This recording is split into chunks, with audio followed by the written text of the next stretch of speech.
Okay, this is just another look at a couple of different issues and where on the political spectrum these issues would fall. Up here at the top, it makes this is an older handout, a much older handout. I don't necessarily um, think that this is an unbiased handout because as you look at this and you read how they portray conservatives in this, I'm not necessarily sure that it is a accurate portrayal of conservatives or an accurate portrayal of liberals. But it does give some older, interesting perspectives. And so as we're looking up here, talking about voters and candidates are labeled as being either conservative or liberal, so it's important to understand that. It said originally conservatives were those that were satisfied with the status quo. And I believe that is still true. I believe most conservatives, as I've said in previous videos, that they are the ones that don't like change. They did not want things to change. And then liberals were those who wanted some new systems implemented. So I think those are the more accurate definitions. And so as you look down in here, definitely some bias in this against conservatives and towards liberals. So it's saying here that conservatives today refers normally to the haves in society, the people who are usually better off, and that is not. I disagree with that statement. Traditionally, they were against government spending, with the exception of the military. I believe that that is a true statement. They believe strongly in the Protestant work ethic. It states that hard work and thrift will pay off in the long run. And yes, I believe most conservatives believe that if you work hard and you make good choices, that you will be better off in the long run. Those that don't work hard deserve to suffer the consequences. And I don't necessarily think that that is an unbiased statement. So I'm just going to let that one go. Generally, they are concerned with moral and correct behavior, and I think that's a fairly accurate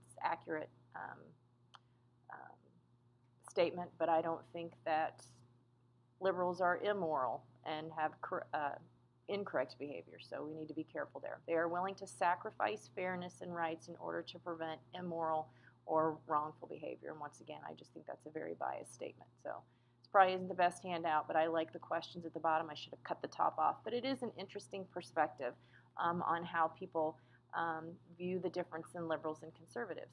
Liberals are generally the have-nots of society, and if you look at the people who are on TV and the Hollywood stars, most of them are liberals, and so everyone who gets a lot of publicity are definitely not the have-nots in society. They tend to be more willing to see the government spend its money on the poor and needy, and I would agree with that. Unlike the conservatives, they are very concerned with protecting the person's rights, and that I disagree with that statement. I think they're both concerned. True liberals to true conservatives, I think they're both concerned about protecting the person's rights.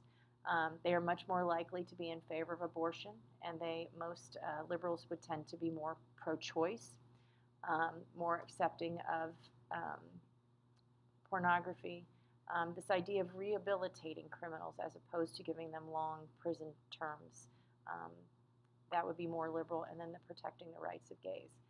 So down here, when we're looking at drug testing for cocaine use among athletes, so it should be mandatory for all athletes to be drug tested, and if you're found guilty, you'll be removed from athletics forever.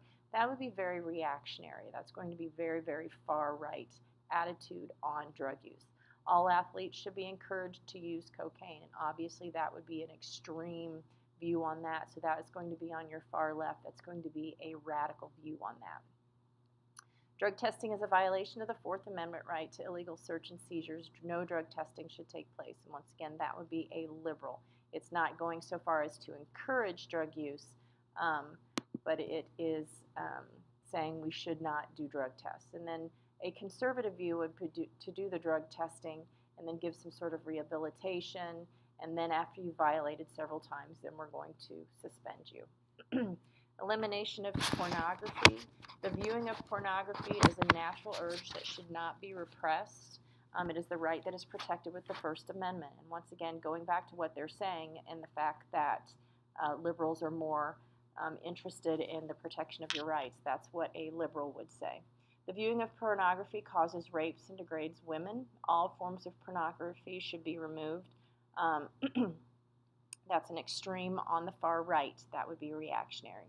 The belief that people should be taught at a young age that nudity and sexuality are beautiful parts of life. That would be a radical view on that, and that pornography that shows sex acts and utilizes children will be made illegal. That's going to be your conservative view. The death penalty. Republicans tend to be in favor of the death penalty. Democrats tend to be against it.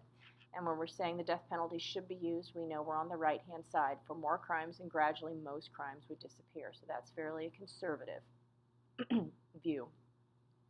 The death penalty is cruel and inhumane and should never be used against any criminal. That would be a radical view.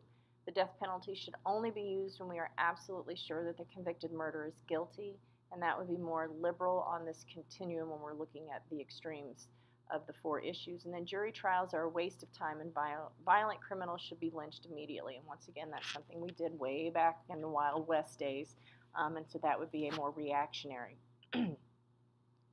Teaching sex education in schools. Students should be instructed not only in the biological aspects, but methods of contraception as well. This will prevent unwanted pregnancies. This would tend to be a more liberal view on that issue. Students should be encouraged to have sex during their youth to discover their likes and dislikes. That would obviously be an extreme view on that, and that would be a radical view. Teaching sex education in schools would encourage students to engage in sex. Teaching about sex should be left up to the parents. So this is going to be a conservative view, and this one is going to be farther to the right, saying neither parents nor teachers should teach sex. Sex should be learned after marriage in a gradual manner. So when we're looking at each one of these issues, and we have to place them on a continuum, some of them obviously are far extreme views, and some of them are closer to how most people would feel, but they fall a little bit to the left or a little bit to the right.